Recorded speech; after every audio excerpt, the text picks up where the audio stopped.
এটা ছিল রিমির বসলঙ্কারের দিনের করা ভিডিও।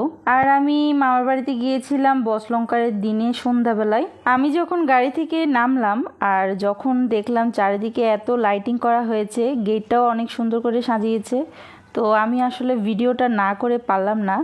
তো আমরা প্রায় সন্ধ্যার দিকেই যাওয়ার পরে ওখানে গিয়ে আবার তাড়াতাড়ি করে রেডি হতে হয়েছিল, কারণ রিমি সবার জন্য গ্রুপ ড্রেস নিয়েছিল।